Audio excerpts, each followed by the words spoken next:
롯이 소알에 들어갈 때에 해가 돋았더라. 여호와께서 하늘 곧 여호와께로부터 유황과 불을 소돔과 고모라에 비같이 내리사 그 성들과 온 성에 거주하는 모든 백성과 땅에 난 것을 다 엎어 멸하셨더라. 롯의 아내는 뒤를 돌아보았으므로 소금 기둥이 되었더라. 아브라함이 그 아침에 일찍 일어나 여호와 앞에 서 있던 곳에 이르러 소돔과 고모라와 그 온 지역을 향하여 눈을 들어 연기가 옹기가마의 연같이 보았더라. 하나님이 롯이 거주하는 성을 엎으실 때에 하나님이 아브라함을 생각하사 롯을 그 엎으시는 중에 내보내셨더라. 아멘. 어제 우리가 19장 앞부분의 말씀을 통해서 소돔성을 심판하시려 하셨던 하나님께서 이제 롯과 그리고 롯의 가족들을 구원하시는 이야기를 보았습니다. 하나님께서 두 가지 계획을 가지고 계시다고 하나님의 사자들을 통해서 알려주셨습니다.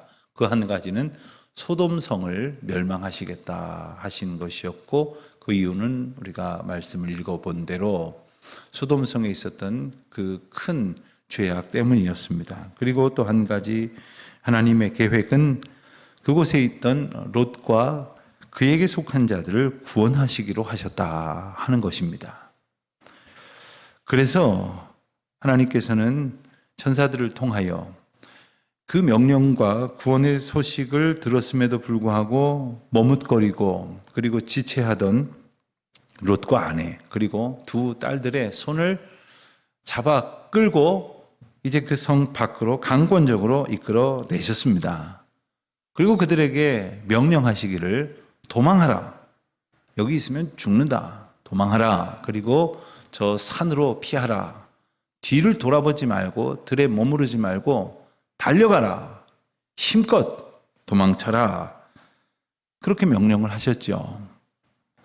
그러는 가운데에 롯은 이제 산으로 도망하게 하지 마시고 소알성, 가까운 성으로 도망하게 해 주십시오. 이렇게 간청을 했고, 여기에 대해서도 하나님께서는 응답을 해 주셔서 그 성으로 피할 것을 내시고, 그리고 그 성도 롯으로 인하여 멸망을 받지 않도록 하시겠다 하신 약속의 말씀을 우리가 보았습니다. 그리고 오늘 본문이 이어집니다. 롯이 소알에 들어갈 때에 해가 돋았더라. 얼마만큼의 시간이 지나가고 있습니다. 그리고 롯은 그가 부탁한 대로 그리고 허락받은 대로 소알 성으로 들어갈 무렵이 되었습니다. 그때 24절을 보는 것처럼 여호와께서 하늘 곧 여호와께로부터 유황과 불을 소돔과 고모라에 비같이 내리셨다 했습니다. 비같이 내리셨다. 오늘 말씀을 보면서 우리가 창세기 20장도 채 지나기 전에 엄청난 재앙이 다시금 반복이 되는 이야기를 봅니다. 우리가 앞서 홍수로 심판하시는 하나님의 특별한 인생을 향한 그러한 징계를 우리가 본 바가 있습니다. 이 말씀과 조금 비교해서 본다면 홍수로 심판을 하실 때에는 물로 심판을 하셨다고 한다면 오늘 말씀을 보면 불로 심판을 하셨다. 그런데 비같이 내리셨다. 그러니까 하늘로부터 떨어지는 유황과 불을 그들이 맞게 된 것이 이제 홍수 심판 때 비를 내리신 것과 어쩌면 유사하고 비슷한 이미지를 우리에게 주시는 것이죠. 홍수는 전 지구적인 그러한 심판이었다고 한다면 오늘 본문의 불의 심판은 그보다는 지역적이고 국지적인 그러한 심판이다, 이렇게 말할 수가 있겠습니다. 여호와께서 유황과 불을 내리셨다고 했는데 요한계시록 20장에 가서 보면 마지막 때에 심판하시는 장면을 묘사하시는 내용 가운데 이런 표현이 나옵니다. 요한계시록 20장 10절입니다. 또 그들을 미혹하는 마귀가 불과 유황못에 던져지니 거기는 그 짐승과 거기 선지자도 있어 세세토록 밤낮 괴로움을 받으리라. 이제 지옥을 묘사하면서 심판을 묘사하면서 하나님께서는 유황과 불을 이제 계시록에서 한 번 더 이렇게 언급을 하셔서 우리로 이 이미지를 우리에게 더 분명히 갖게 하십니다. 그렇습니다. 심판은 곧 하나님께서 이 불로 모든 것을 사르시는 것이요 그 가운데 모든 것을 파괴하여 다 엎어 멸하시는 것입니다. 간단한 그런 조금의 책망이나 어떤 제기할 수 있는 그러한 시련 정도가 결코 아닌 겁니다. 우리는 이 심판에 대해서 정말 제 멋대로 생각을 합니다. 가령 잘 대해주는 선생님들을 우습게 하는 학생들이 있습니다.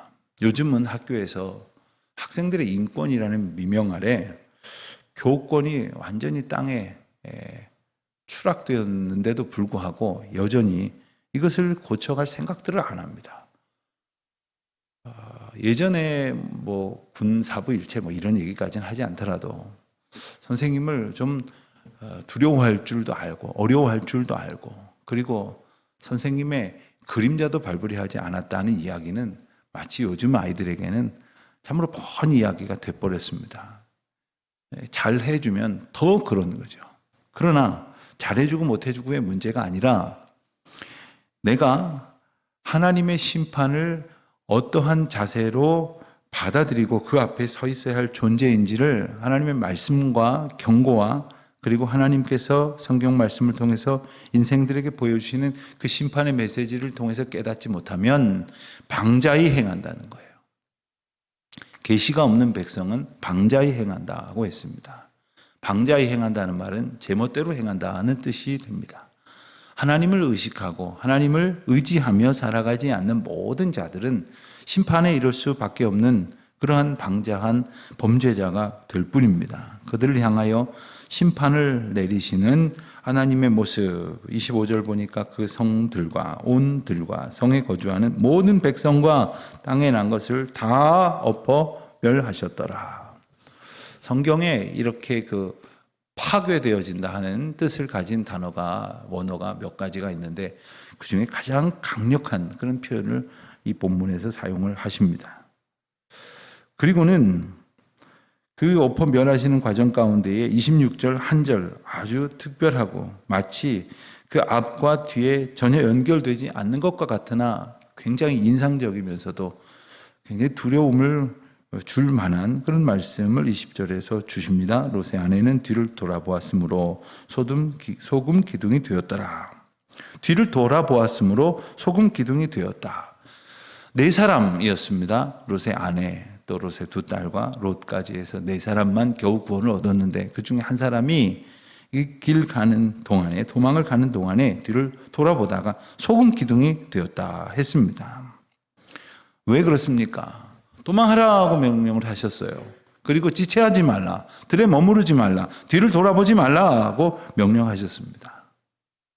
아무리 뒤를 돌아보지 말라고 하셨다고 해도 그 뒤를 좀 돌아봤기로서니 이렇게까지 하셔야 할까 하는 생각이 들는지도 모르겠습니다. 그러나 이것이 바로 앞서 말씀드린 것처럼 하나님의 인도하심에 대한 우리가 그것을 받아들이는 무게와 정말 깊게 관련이 있다는 거예요. 그러나 어떤 의미에서 보면 돌아보지 않으려고 아무리 애를 쓰다가도 갑자기 뒤에서 쾅 소리가 난다든가 번쩍거린다든가 자기도 모르게 그럴 수도 있었을지도 모르겠어요. 그러나 그것마저도 우리가 하나님의 명령 앞에 정말 철저히 그것을 지켜가려고 애쓰지 않는 한 우리는 결코 구원에 합당한 존재가 아니라는 겁니다.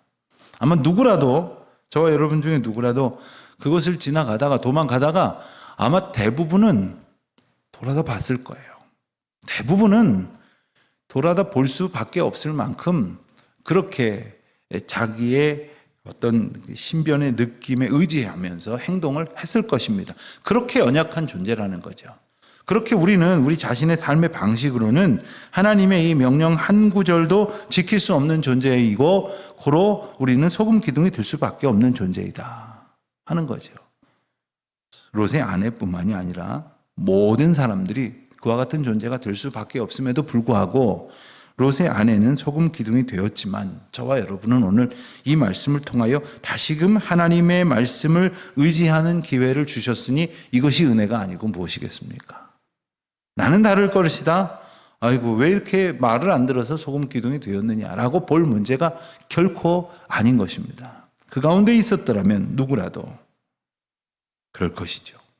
신학교 다니면서 늘 신사참배의 문제에 대해서 생각하게 되었던 것은 제가 다녔던 신학교 곳곳에 신사참배로 인하여 순교하신 분들의 기념비 혹은 기념이 될 만한 그런 전시물들이 곳곳에 있었기 때문입니다. 늘 생각을 하기를 그저 처음에는 훌륭한 분들이다. 조금 지나니까 나 같았으면 어땠을까?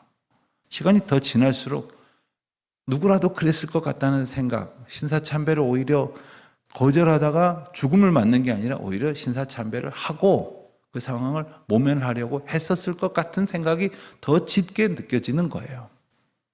그렇기 때문에 특별히 순교하신 분들을 우리가 기억하고 그리고 사랑하는 마음으로 존경하기도 하지만 누구나 다 우리는 그냥 쉽게 유혹에 넘어가고 쉽게 시련에 굴복하고 그리고 쉽게 범죄하고 제멋대로 할 수밖에 없는 연약한 존재라는 사실. 누구라도 뒤를 돌아 보았을 수밖에 없는 소금기둥 될 존재라는 사실을 우리는 다시금 결코 잊지 말아야 합니다. 구원 얻을 길은 도망하는 길뿐이었습니다. 말씀에 순종하는 길뿐이었습니다. 도망하라, 산으로 도망하라. 왜요? 그 모든 것이 엎어질 때 하늘에 내리는 유황과 불이 비같이 내릴 때에 그곳에 있었던 모든 들도 성들도 온 들도 다 멸망할 것이었기 때문에 산으로 피하라 하신 말씀대로 순종해야만 했습니다. 여러분 개인이 범죄를 하면 그래서 개인이 범죄하여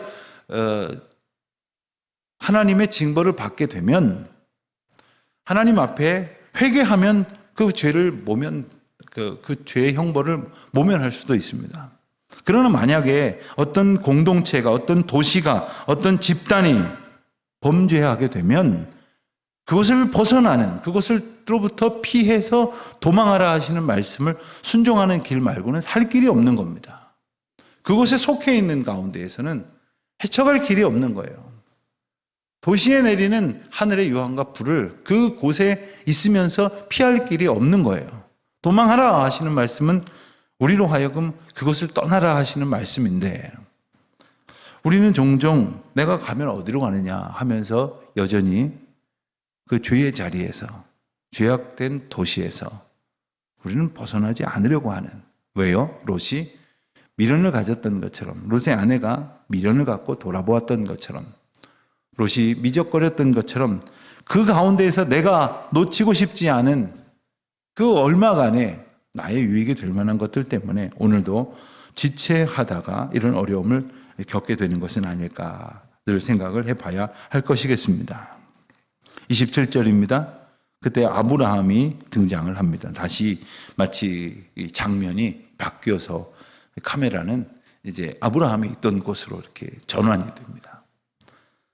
아브라함이 그 아침은 소돔성이 멸망하는 그 아침이죠. 일찍이 일어나 여호와 앞에 서 있던 곳에 이르러 여호와 앞에 서 있던 곳에 이르러는 이제 앞서 우리가 본 대로 하나님께 의인 50명이 있으면 저 성을 멸하지 않으시겠습니까? 라는 간청 그리고 45명, 40명, 30명, 20명, 10명 이렇게 반복적으로 그러나 어찌하든지 하나님께 긍휼을 구해보고자 하였던 그 하나님과의 만남이 있었던 바로 그 자리에 이르렀습니다. 그때에 저 멀리서 소돔과 고모라와 그 온 지역을 향하여 눈을 들었을 때 옹기가마 연기같이 치솟음을 보았더라.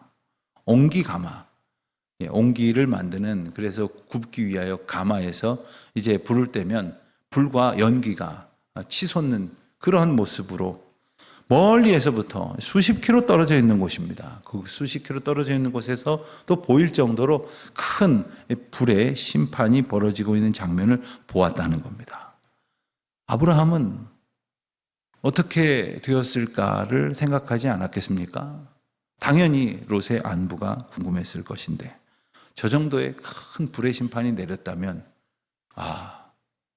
죽었겠구나 절망하지 않을 수 없었을 것입니다. 우리는 본문을 이제 이 장면 저 장면을 번갈아 가면서 보기 때문에 이 내용을 알지만 아브라함은 그와 같은 살았을 것이라고 하는 기대를 가질 수 없는 그 절망적인 상황이었지만 다시 29절의 말씀은 하나님께서 이 모든 것을 통찰하시는 말씀으로 우리에게 일깨워 주시기를 그 지역의 성을 멸하실 때에 곧 롯이 거주하는 성을 엎으실 때에 하나님이 아브라함을 생각하사 롯을 엎으시는 중에 내보내셨더라. 참 귀한 말씀이 29절에 담겨져 있습니다. 먼저 하나님이 내보내셨더라 하는 주어와 수어를 한번 눈여겨보십시오. 누구를 내보내셨다고요? 롯을 내보내셨다고 했습니다. 그러니까 이 문장의 핵심은 하나님이 롯을 내보내셨다. 하나님이 롯을 구원하셨다. 이겁니다. 그런데 함께 생각해야 될 두 가지 조건이 있습니다. 하나는 롯이 살고 있는 지역을 멸하시고 그 성을 엎으실 때에 내보내셨다. 그렇다면 내보내시지 않았다면 당연히 롯은 죽을 수밖에 없는 상황이었고요. 내보내심으로 롯을 살려주셨는데 그 이유가 뭐냐? 아브라함을 생각하사 내보내셨다는 거예요. 우리는 19절 말씀을 계속해서 읽어가면서 우리가 내일 또 보면 더 어이없는 장면이 나옵니다만은 도대체 이렇게 형편없는 사람을 왜 하나님께서는 굳이 이렇게 신경 쓰시고 그리고 구원하시기 위하여 천사들까지 특파하셔서 이렇게 애를 쓰시는가 의문을 갖지 않을 수 없었을 겁니다. 롯이 하는 일이 어제도 보았고 오늘도 보았습니다만은 그렇게 하나님 마음에 합당한 것 같지도 않고 하나님의 계획을 움직일 만한 것도 아닐 것 같은데 왜 하나님께서는 그 엎으시는 중에 롯을 구원하셔서 내보내셨을까? 아브라함을 생각하시는 하나님. 그러니까 하나님께서 아브라함의 기도를 들어주셨다는 거죠. 하나님께서 아브라함의 간청을 들어주셨다는 겁니다. 여러분 우리는 때로 이와 같은 중보 기도의 능력을 굉장히 우습게 여기는 분들이 많이 있습니다. 참 이야기해보면 참 이성적인 교인들이 있어요. 뭐 말하고 싶은 마음이 딱 사라지는 그런 분들이 있어요. 네. 여러분 하나님의 주권과 은혜의 섭리를 여러분의 이성으로 재단하지 마세요. 안 될 겁니다. 이건 안 됩니다. 말이 안 되잖아요. 그렇습니다. 하나님 말이 안 되는 일을 하시는 분이세요. 하나님께서 어찌 저 먼 곳에서 기도하는 아브라함의 기도 때문에 수십 킬로 떨어진 곳에 있었던 롯을, 그것도 형편없는 인생을 살았다고도 할 수 있는 롯을 그 가족과 함께 굳이 구원하시는 이유가 우리 이성으로는 상상이 안 되는 거죠. 납득이 안 되는 겁니다. 그러나 그와 같은 일을 하시는 분이 하나님이십니다. 왜냐하면 하나님께서 아브라함에게 주신 은혜와 믿음의 약속, 그리고 그 가운데 하나님을 의지하며 받은 믿음으로 살고자 했었던 아브라함을 사랑하시는 하나님의 긍휼이 있었기 때문입니다. 오늘도 우리가 정말 기도밖에 할 수 없다면서 기도도 안 하는 경우들이 얼마나 많은지 몰라요. 기도해도 안 될 것 같으니까 조금 기도하다 마는 경우가 얼마나 많은지 몰라요. 기도하면서 하나님의 뜻을 여쭙는 것이 아니라 그저 계속해서 때를 쓰는 기도를 하는 경우가 얼마나 많은지 몰라요. 그렇게 하나님을 향하여 내 생각만 구하면 안 된다는 착한 생각 같은 마음이지만 그래서 기도 안 하는 이들이 또 얼마나 많은지 몰라요. 우리의 마음을 하나님 앞에 겸손히 아뢰십시오. 그리고 하나님의 뜻을 이루어 가시기를 기도하는 가운데에 주님께서 우리에게 베푸시는 긍휼과 은혜를 사모하는 마음으로, 간절한 마음으로 기도하고 또 하나님의 처분을 기다리고 또 하나님의 처분 앞에 늘 순종하고 그 가운데 일하시는 주님의 놀라운 역사를 순종하는, 그리고 주님께서 주신 언약을 늘 붙들고 그 언약 백성으로 신실하게 살아가기를 성령의 도우심을 힘입어 애쓰는 우리 모두가 되시기를 주님의 이름으로 다시금 축원드립니다. 기도하겠습니다. 하나님 아버지, 죽을 수밖에 없는 죄인, 그저 연약하여서 미련에 사로잡혀 뒤를 돌아보아 소금 기둥 들 수밖에 없는 저희들을 다시금 이 아침에 주님의 강권적인 은혜로 붙들어 주시니 참 감사합니다. 저희가 이 시간 마땅히 하나님 앞에 긍휼을 구하며 기도해야 할 일들이 가득한데도 불구하고 기도하지 않는 저희들을 용서하시고 하나님의 그 크신 사랑과 은혜를 의지하며 살아가는 주의 백성 되게 하여 주옵소서. 예수님의 이름으로 기도합니다. 아멘.